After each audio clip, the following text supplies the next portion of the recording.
In this video, we're going to be reviewing the Magpul MBUS flip-up backup battle sight.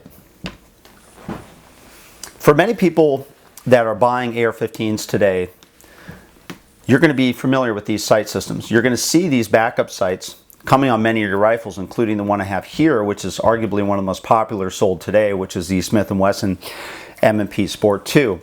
And a lot of people, when they get these sights, one of the first questions they have is this a good sight system, and should I replace it or get a better sight? So to help answer that question, it's first important to understand the history of the sight systems in the AR-15s and how we got up to this point. So the earlier versions of the AR-15s, the A1s and many of the A2 models, look similar to this. And you're familiar to seeing this in the old style AR-15s, where you have the carry handle with the integrated sight system. Now, this version actually has the removable carry handle, but in many of the earlier versions of the AR-15s, they were not removable. They were actually built into the upper of the AR-15. So if you wanted to, for example, add a red dot or add a scope, it wasn't as efficient as it is today, because many times in the past, your only option was to be able to drop in a mount through this hole on these carry handles. So in this case, for example, if I put in the old mounting system you would see on an AR-15, you had to screw on this nut here, which automatically is not turning out to be too easy. And as you can see here, you would then mount up your red dots or your scopes or what have you. And what it did is it ultimately gave you a high sight picture. So it was unnecessarily high to mount above the carry handles relative to the different types of sighting systems you wanted to use. So over time, the next evolutions of the AR-15s included the flat rail systems. And these flat rail systems now allow you a much more modular platform to be able to mount up sights, optics, scopes, even backup sight systems, which is what you commonly see today.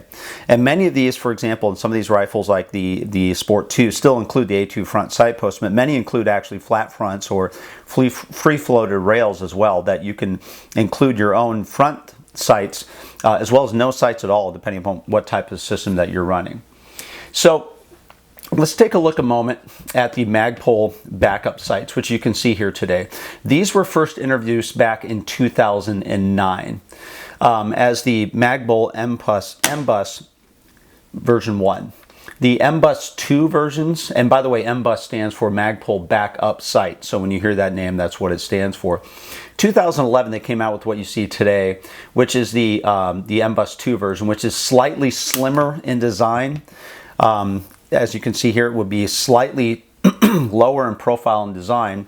And one of the other major differences you would see is the notches now that are now included in the back of the sight for your windage adjustments onto the sight system. But largely, in many respects, it's very similar to the version 1 that came out in 2009. The MBUS sight systems are made from polymer. Again, controversial. Some people think that that's not strong enough or good enough compared to iron sights, which we'll talk about in a moment. However, if it worked for Glock, it certainly can work on your sight systems as well. And that's where Magpul went with their sight systems. And as a result of that, they were able to produce a lightweight backup sight system that also is relatively lower in cost. So the cost currently at the time of filming for these backup sights, if you were to buy these outside of your rifle, are around $50, give or take, depending upon where you buy them. And now, as I mentioned earlier, they're becoming standard issue in many of the smaller to mid-range M4 rifles on the market today, including the Sport 2. Now, one of the questions people would commonly have is, because they're polymer construction, can they be broken? And the answer is yes, they can. In fact, I've seen it happen before. These can get damaged in heavy tactical shooting situations. I've seen it actually happen on a range. It's rare. In most cases, these are very strong. You won't have any problems with it, and we'll talk about that in a moment. But it is possible to break these, and I have seen it done before in heavy tactical shooting. Now, one of the alternatives, there's many of them to the MBUS system, but the other one that I like the most is the Troy battle sight, the folding battle sight system. So this is a metal alternative to the MBUS. It's all steel construction and is ideal for heavy tactical shooting situations, etc. The other thing you'll notice about the metal version of the Troy is that the pricing of this is roughly double of what you're getting for the MBUS. So you pay twice as much to get a metal sight system to replace the MBUS, but you have to figure out whether or not that's worth it for you, and we'll talk about that in a moment. So what are some of the features that you see in the folding sight system? So one of the nicest features about the folding sight systems, both in the Troy as well as the MBUS, is they fold.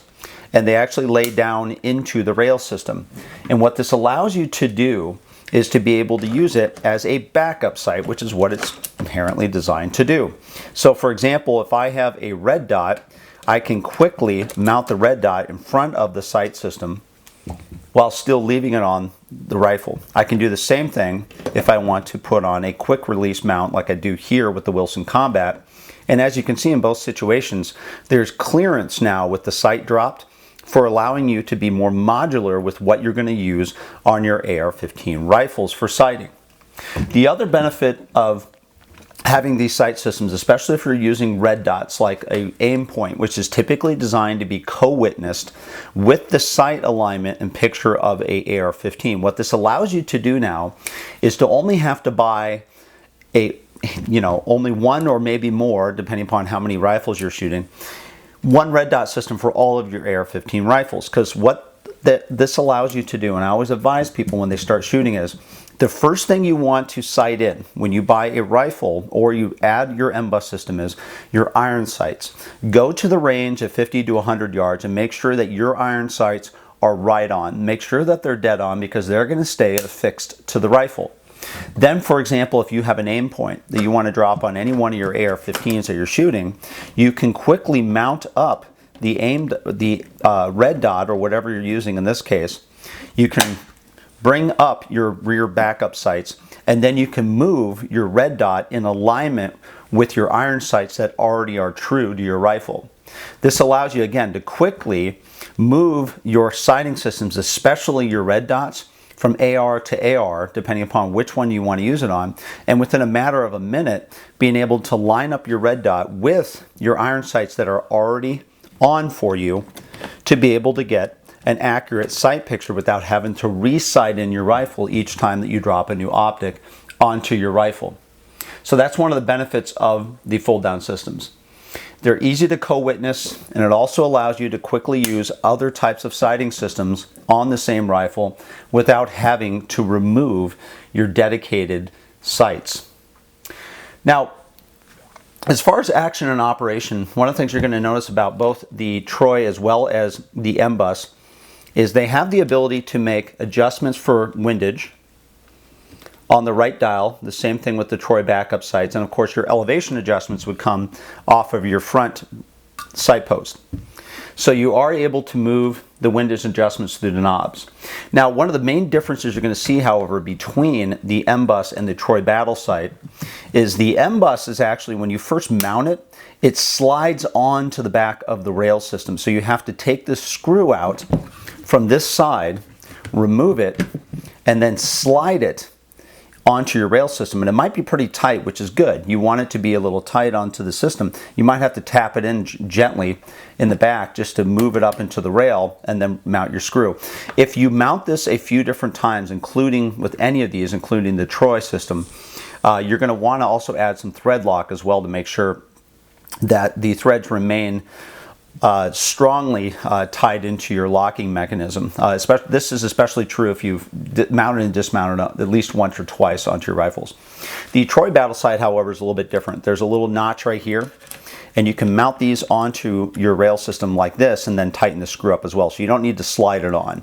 Now, one of the main differences you're going to notice with the Troy system is there's a button right here, and you have to depress this button to raise it and lower it onto your rail system. It is not automatically flipping up like the MBUS system. So the MBUS system does have that advantage, if you consider that to be an advantage, of being able to quickly activate your backup sights, where with the Troy systems, they will lay flat.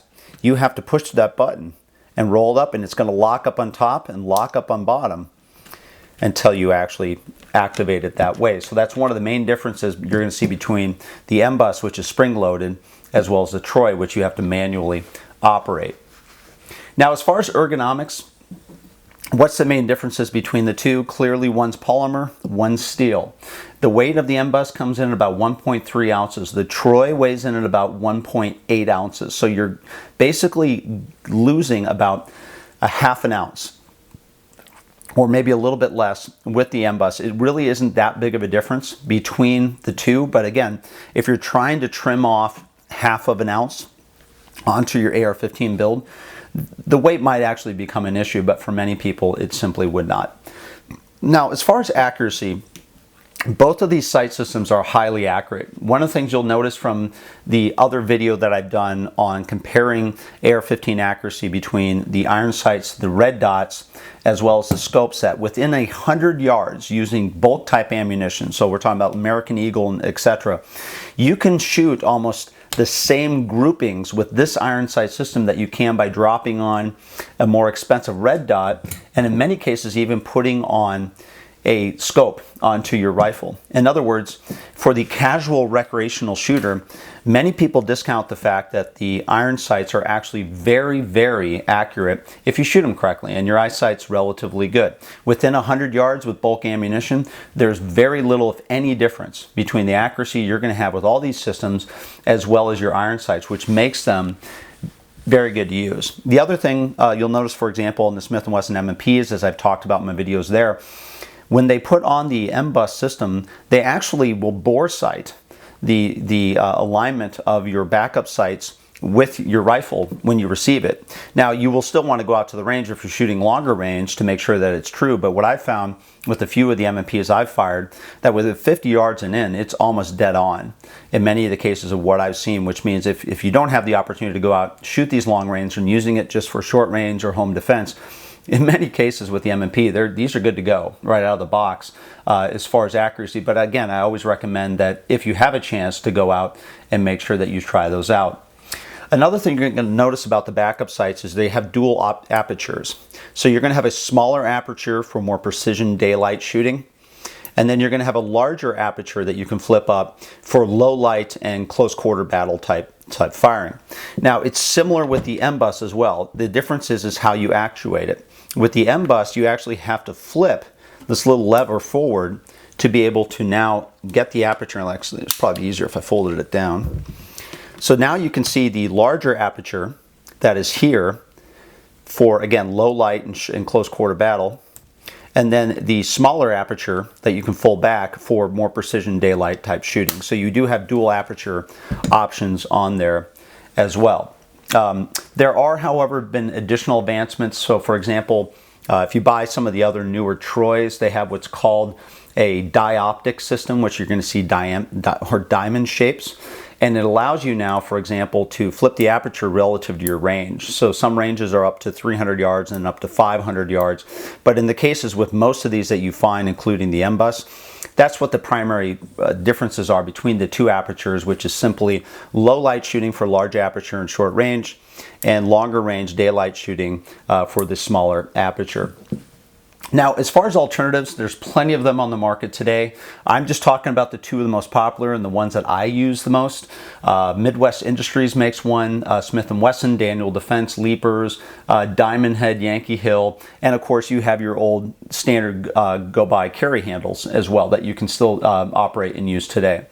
So as far as utility is concerned, there is a primary difference between the two in utility, and this is one of the things I like to tell people between the two. The MBUS is largely, the one you're going to see and on many of your rifles and what we're talking about today, is typically considered to be a for light duty shooting. So that would include, for example, recreational shooting, home defense, budget builds, those types of things. If you're heavy into tactical shooting and planning on doing a lot of equipment around this and moving around and potentially banging it up, then you probably want to consider moving to the Troy, because the Troy battle sight is designed for heavy duty shooting. That includes tactical as well as, for example, heavy transportation and vehicles and things of that nature. So you have an option. The majority of the people, however, aren't doing heavy tactical shooting, which means the MBUS is perfectly fine for what they want to use it for. So as far as overall value, the MBUS backup sight system is, for example, a backup sight system. That's one of the things you need to point out. Troy even includes this as well. Troy calls this the Troy Bus backup sight. These are designed to be backup sights. However, most people that are buying ARs today are not shooting them a lot, which means your backup sights actually are quite adequate and very good for what you're using them for. The old versions of the AR-15s, you're used to seeing the carry rail handles and the integrated sight system.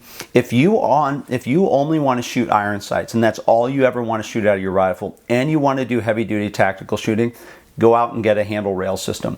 These sight systems are excellent. You can do both windage and elevation adjustments, and if you're not going to do anything else with it, this is perfectly fine. You can go back to what people have been using for decades on the AR platform. But if you want to be more modular with what you're shooting and your options that you have here, it is a good idea to have your backups. And more importantly, if you want to shoot red dots, go out and shoot your backups as we talked about before. Get them zeroed on your backups so that every time you now mount your red dots on, you can simply move your dot in alignment with your zero on your rifle and you're good to go. That way you only have to buy one red dot and use them for all of your AR-15 rifles, or if you want to shoot long range shooting occasionally, get a quick release sight like I have here from Wilson Combat, one of my favorites, and then you can simply twist this on and off, and then you have different applications for the rifle. So that's the review of the Magpul MBUS system. Highly recommended. If you're heavy into tactical, move over to the Troy. It's just the next evolution, twice the cost. Heavy metal, but it gives you that more reliability in heavy tactical situations that you might be giving up by using the MBUS system. I hope you like this video, and if you like this video and like this channel, please like us on YouTube, and thanks for watching.